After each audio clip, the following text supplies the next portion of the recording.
तो देखिए आज के लेक्चर में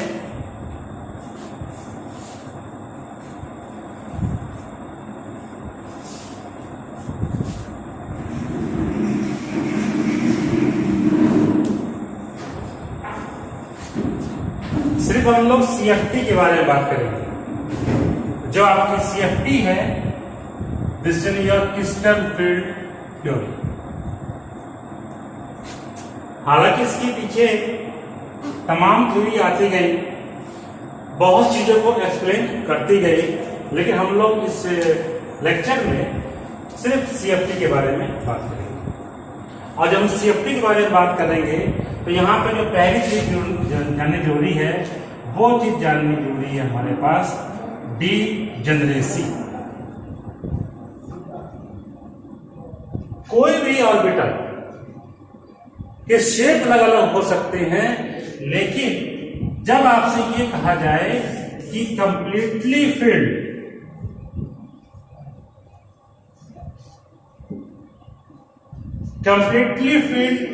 चाहे एस हो सब एनर्जी लेवल। अब ये बात दूसरी है कि एस सब एनर्जी लेवल में सिर्फ एक ही ऑर्बिटल, चाहे वो पी सब एनर्जी लेवल हो, चाहे वो डी सब एनर्जी लेवल हो, चाहे वो एफ सब एनर्जी लेवल हो, लेकिन ये जितने भी हमारे पास कंप्लीटली फील्ड सब एनर्जी लेवल्स होते हैं, कंप्लीटली फील्ड सब एनर्जी लेवल्स होते हैं, ये सब के सब स्फेरिकल है।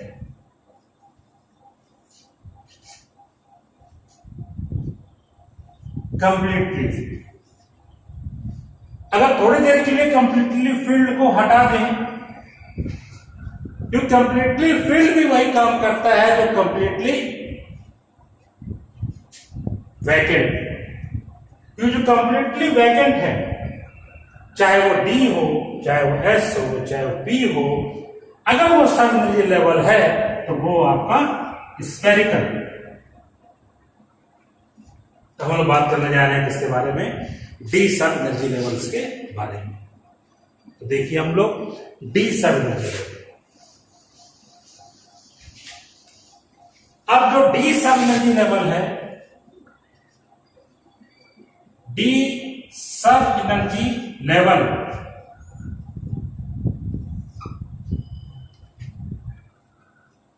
This one is your penta degenerate, penta degenerate है, और इसकी जो डी जनरेसी है वो कितनी है? तो हम लोग भले ही बोल रहे हो कि यहां 5 डी ऑर्बिटल है, सबकी एनर्जी बराबर है, और इसको दिखाना हो तो हम लोग इस सिंबल से दिखा रहे होते हैं कि ये हमारे पास 5 ऑर्बिटल्स हो गए। इसमें से जो 3 ऑर्बिटल्स हैं, दिस वन, चाहे आप आगे दिखाइए चाहे पीछे दिखाइए, सबकी एनर्जी बराबर है। इसको हम लोग बोल रहे हैं T2G। और ये जो हमारे पास 2 एनर्जी लेवल है, 2 ऑर्बिटल्स है, वो बोल रहे हैं Gz। अब इनके नाम देखिए, ये नाम है DXY, this is your DYZ, DZX, DX² - Y² and D। तो आप ध्यान से देखें तो ऑल्दो डीजेनरेसी ऑफ डी सब एनर्जी लेवल इज 5, लेकिन जो डी सब एनर्जी लेवल है, यहां 2 सबसेट भी हमको दिखाई पड़ रहे हैं। ये जो सबसेट है, ये वो डी ऑर्बिटल्स हैं which are going to lie in between the axis, and this one is going to lie along the axis. अब ये अलोंग द एक्सिस अगर दिखाना हो आप लोग के लिए, तो देखिए मैं आपको कैसे दिखा सकता हूं।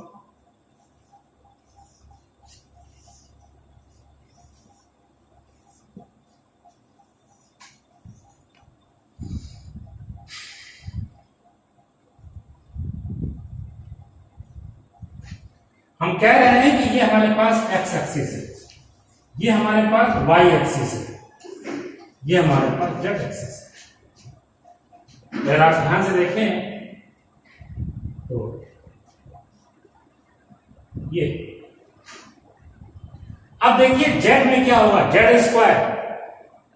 जेड स्क्वायर में क्या होता है, तो आपको सिंपल वे में मालूम है कि ये हमारे पास एक्स है, ये वाई है, ये हमारे पास जेड एक्सिस है, और ये ऑर्बिटल होता है जो क्या होता है डी जेड स्क्वायर, कोनिकल में। और हमसे ये कहा जाए x square minus y square. तो देखिए ये एक्स एक्सिस, ये क्या है वाई एक्सिस, और जो ये बन रहा है this is your d x square minus y square. अब इन दोनों को मैं यहां दिखाने जा रहा हूं। देखिए आप लोग, ये हमारे पास है डी जेड स्क्वायर, और x square minus y square दिखाना हो, देखिए ये देख रहे हैं आप लोग, ये स्पेस पे है, इसलिए आपको भले थोड़ा दिखाई पड़ रहा हो, ये लेटरल व्यू है। तो ये वास्तव में एक कॉम्बिनेशन हुआ, जो कॉम्बिनेशन किसका था, इन दो का था। तो हम लोग एक सिंपल सी बात बोलने जा रहे हैं कि जो डी सब एनर्जी लेवल है, इसकी जो डी जनरेसी है वो 5 है। इसके दो सबसेट हैं, एक है T2G और एक क्या है, जो T2G है इसकी जो डी जनरेसी है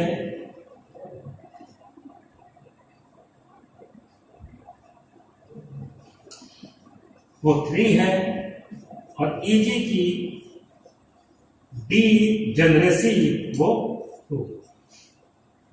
तो T2G क्या है, D orbitals line in between the axis,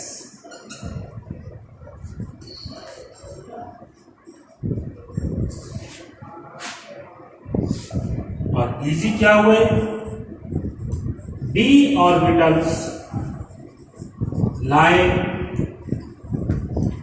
along the axis।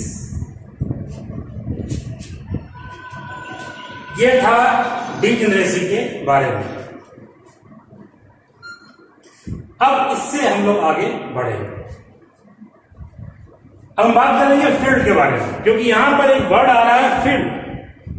Crystal क्यों आ रहा है तो आप समझ गए, क्रिस्टल को समझिए, क्योंकि आपको समझने के लिए एक स्ट्रक्चर का सहारा लेना पड़ रहा है।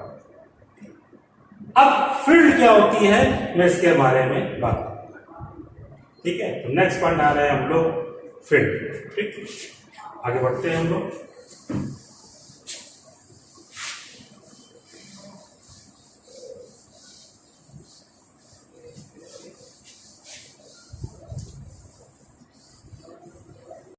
तो देखिए हम लोग अब जानना चाहेंगे फील्ड के बारे में कि फील्ड क्या होती है।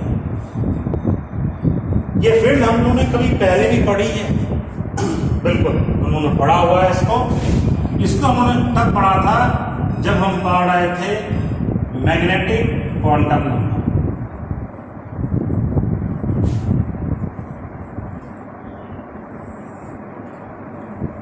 और मैग्नेटिक क्वांटम नंबर में हमसे ये कहा जा रहा था, सपोज ये पी सब एनर्जी लेवल है, ये 3 पी ऑर्बिटल है, तीनों की एनर्जी बराबर है, ये डी जनरेस है, और यहां पर हमने लगाई मैग्नेटिक फील्ड। और जब हमने यहां पे लगाई मैग्नेटिक फील्ड तो इनकी डी जनरेसी खत्म हो गई, ये तीनों के तीनों पी ऑर्बिटल अलग अलग, और जब ये तीनों के तीनों पी ऑर्बिटल अलग अलग हो गए तो एटॉमिक स्ट्रक्चर पढ़ते वक्त आपका सामना एक वर्ड से हुआ, और वो जो वर्ड था वो वर्ड था आपका space quantization.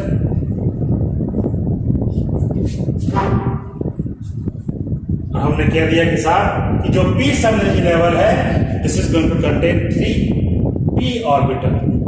This one comes from applying magnetic field and the quantum number is called magnetic quantum number. और हमने बोल दिया orientation of orbital in space. देखिए एक फील्ड, बिल्कुल वही फील्ड आज भी है, बस ये है कि ये फील्ड कैसी, इस फील्ड में होगा क्या। तो फील्ड ये है कि हमारे पास सेंट्रल मेटल आयन है, और सेंट्रल मेटल आयन से लिगेंड आ रहा है मिलने के लिए, और जब लिगेंड मिलने आ रहा है तो ये एक कोऑर्डिनेशन कंपाउंड बनाएगा, यही बॉन्डिंग है। और जब ये कोऑर्डिनेशन कंपाउंड बनाएगा तो इसके ऊपर क्या इफेक्ट पड़ेगा, इसके आने के कारण इसके जो है ऑर्बिटल्स वो क्या करेंगे, उसके कारण जो इफेक्ट होगा वो हम स्टडी करने जा रहे हैं। और इस स्टडी को करने के दो तरीके हो सकते थे।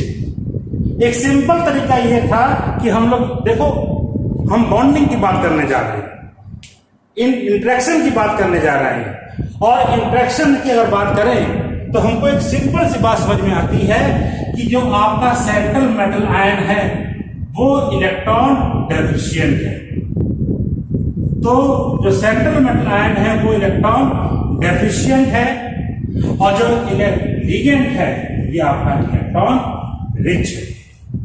तो हमारा सामना एक इलेक्ट्रॉन डेफिशिएंट से हो रहा है, एक इलेक्ट्रॉन रिच से हो रहा है। तो वास्तव में जो इंटरेक्शन हो रहा है इनके बीच में वो आयनिक हो रहा है।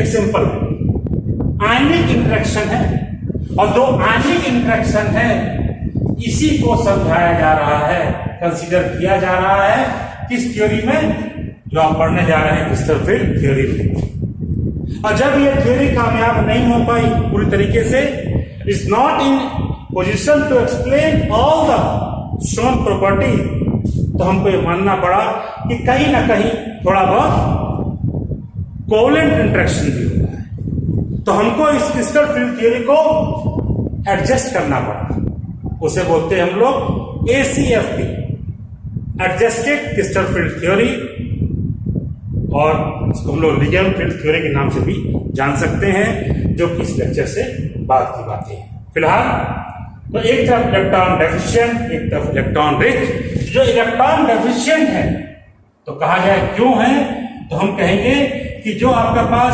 CMI है उसके पास वैकेंट ऑर्बिटल, वैकेंट ऑर्बिटल। फिर आप ध्यान रखिए, क्योंकि जब आप बुक्स पढ़ रहे हैं तो वहां एक वर्ड लिखा है वैकेंट d ऑर्बिटल। ये बात सही नहीं है, क्योंकि जो भी आप समझा रहे होते हैं जरूरी नहीं है कि सिर्फ डी ही हो, sp, क्योंकि आप तरह तरह की हाइब्रिडेशन यहां पढ़ रहे होते हैं। तो ये कहना कि इसके पास वैकेंट d ऑर्बिटल है वो उतनी बात सही नहीं है जितनी ये बात कि वहां पे क्या है, वैकेंट ऑर्बिटल है। और उन वैकेंट ऑर्बिटल में जो d ऑर्बिटल्स हैं, वेदर दे आर फील्ड और अनफील्ड, उनके ऊपर क्या इफेक्ट पड़ रहा है हम उसको पढ़ने जा रहे हैं।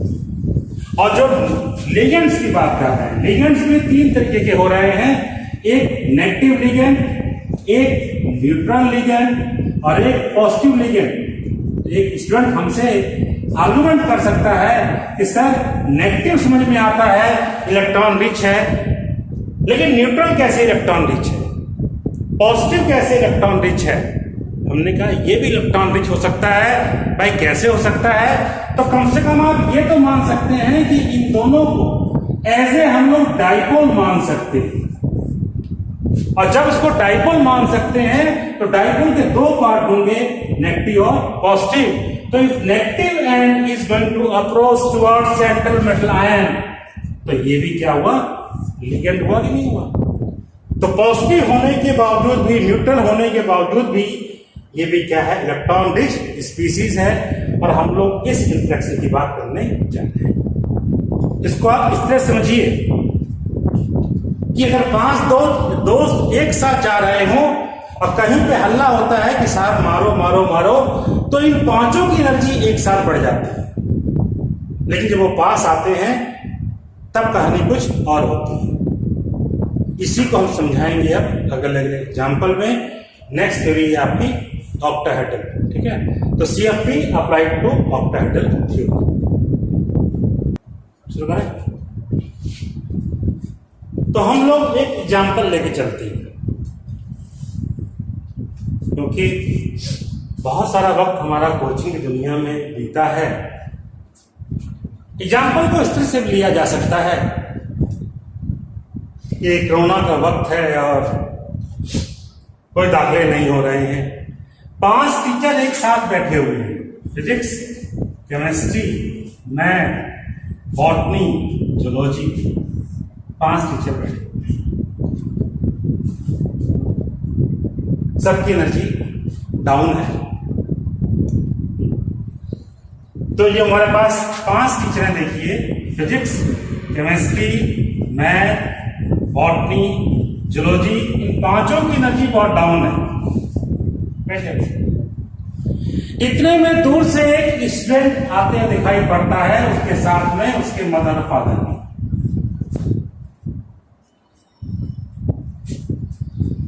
अब इस स्टूडेंट को देख के ये जो टीचर दाएं बाएं बैठे हुए थे बिल्कुल सजग हो जाते हैं, कंघी करना शुरू कर देते हैं, एक्टिव हो जाते हैं। तो क्या देख रहे हैं आप लोग? अभी ये नहीं मालूम कि वो स्टूडेंट क्या पढ़ेगा, लेकिन इन 5 की एनर्जी क्या हो गई? बढ़ गई। तो बताइए क्या आ रहा है ये? अगर आप ध्यान से देखें तो क्या आ रहा है ये?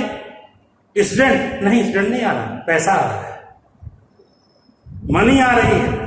और इस पैसे के कारण, इस स्टूडेंट के कारण इन 5 की एनर्जी बढ़ गई, नहीं बढ़ गई? अभी ये नहीं मालूम तक भी क्या पढ़ना है क्या नहीं पढ़ना है, हमको नहीं मालूम, लेकिन इन 5 की एनर्जी बढ़ गई। फिजिक्स, केमिस्ट्री, मैथ, बॉटनी और जूलॉजी। फिर उस बच्चे से पूछा जाता है भाई तुम क्या पढ़ोगे?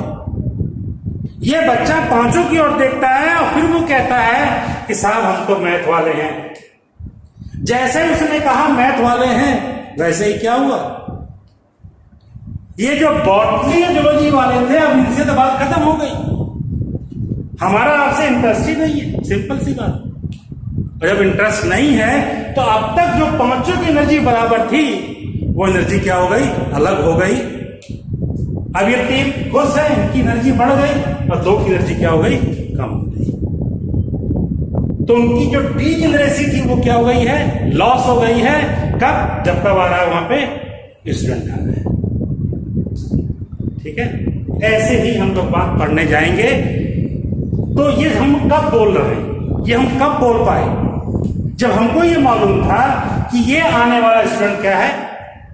बायो का है। तो एक कॉम्प्लेक्स बन चुका, ऑक्टाहेड्रल कॉम्प्लेक्स।